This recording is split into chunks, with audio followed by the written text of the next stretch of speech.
So career was going quite well. My ex-husband was living in London with me, and he was working for a company that back in the day that sold stationery, paper clips and stuff like that.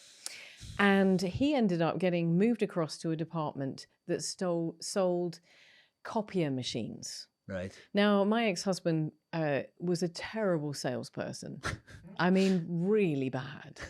And he never really made, and this new job was was quite a lot on commission. But it didn't really matter because I was bringing home a lot of money. I was doing really, really well. Did that make the relationship better or worse? Look, our relationship was not a good relationship. Okay, It was so regardless of... Yeah, it was a bit like living with your brother, because his behavior had really killed the relationship. We'd never grown trust again. Right.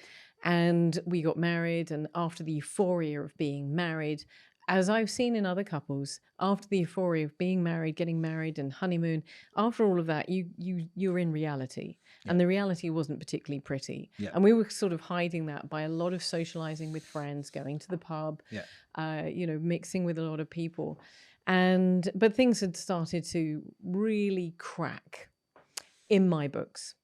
And I could see myself hanging on more and more, hanging on by the fingernails and just trying to keep this in check and happening.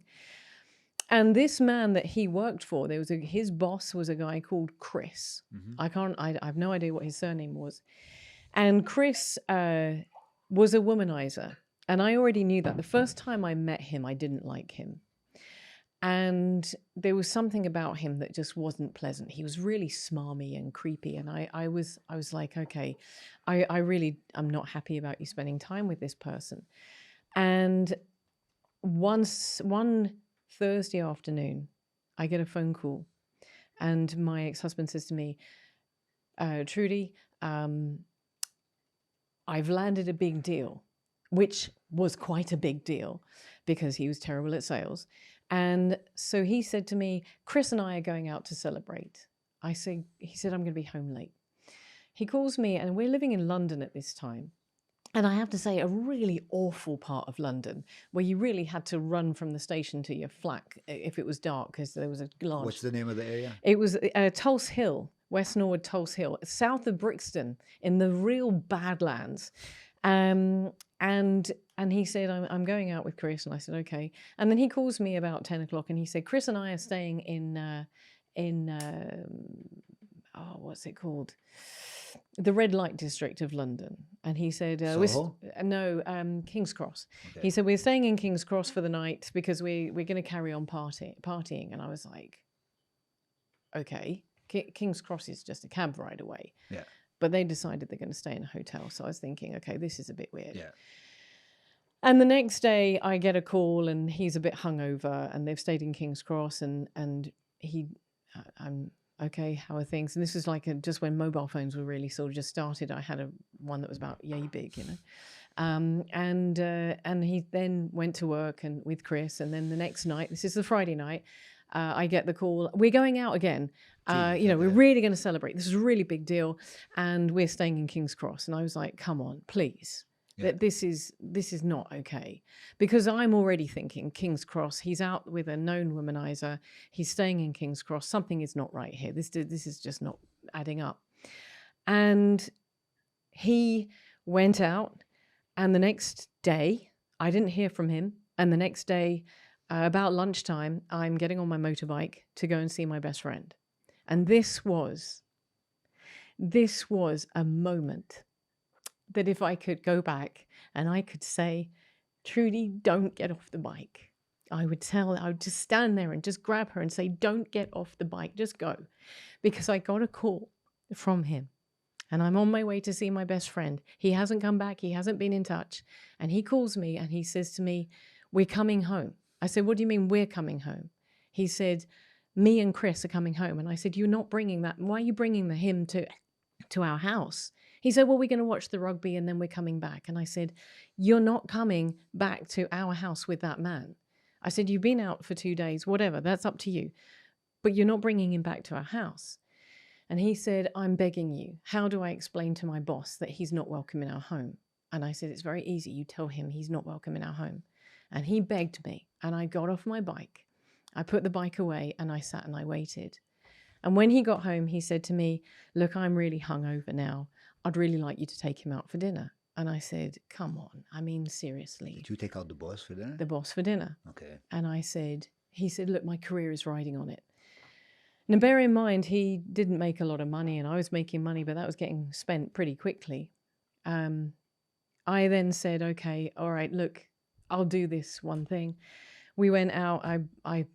It was the most awkward Chinese meal that I could imagine. It was just very weird, and he was very smarmy and slimy. And lots of people are going to say to me, well, why did you do it? Because in the moment, you think that the person that you're with, you love them and that they love you, and they're asking you to do this. You trust them. You think that they're putting you in a safe situation. Yeah. I came home. He'd promised his boss that he could stay at our house. I walked in the door. My husband locked the door, and he locked the bedroom door, and he locked himself in the bedroom. And I can't tell you exactly what happened because I don't have full recall, but I know that he raped me. His boss raped me in my house. And I lost a lot of this information for a number of years, and I'll explain what happened. And the next morning, I mean, it was my husband had locked the front door, so I couldn't leave.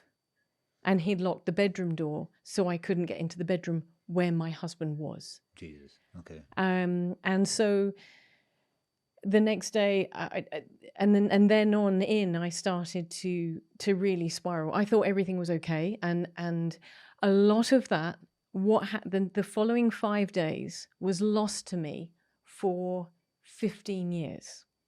I had no recollection of what happened for 15 years. And I know that I went to the police, that I reported it. I know that I took the responsibility because I had no recollection of what happened. I knew what happened, but I couldn't remember what happened. And then a lot of the information was lost. The memory loss is born of it being a traumatic experience? I suspect there's two things. I suspect that there was some sort of substance involved as well. But there was definitely memory loss from trauma. But I do believe that there was also some substance that was involved. I'll never know, because in that period, I couldn't believe that had happened, and I took responsibility for it. My ex and I ended up parting and going, well, okay, I'm jumping the gun there. But as I mentioned, I'll come to in a moment that I know now that I went and reported the assault. I know now that his boss contacted me, wanted to meet the next day. I met with him in a pub in Chorleywood, and it got so out of hand that the pub landlord called the police by this point, because this guy was getting violent, and took me aside. And all of this but all of this was lost for 15 years. And I took responsibility, and it just all fell apart very, very quickly. I then, still believing that we could fix things, I took an apartment for him. I could afford to take an apartment for my ex-husband. I paid for an apartment for him. I was still in my apartment, and I was trying to mediate, work through, resolve, fix. Yeah. But unbeknown to me, he had reverted to the behavior of the engagement. So he started sleeping with prostitutes, and a whole bunch of really very, very disrespectful and harmful behavior, to the point where my brother, bless his cotton socks, came and stayed with me for 2 weeks because I was getting pimps coming and bashing down the door, my door, because he'd given them my address. He hadn't paid for his services, and he was... Jesus, okay. Yeah. Older brother? Younger brother. Yeah. Were you close to your siblings? To my younger brother, yes. Yeah. And he really looked out for me in this period of time. He cared enough to come and... Yeah, he did, yeah. So and of course, that's all well and good now. I was talking to you with a, very clear, calm. But that Yeah. I was on a Free roller fall, coaster in a downward direction.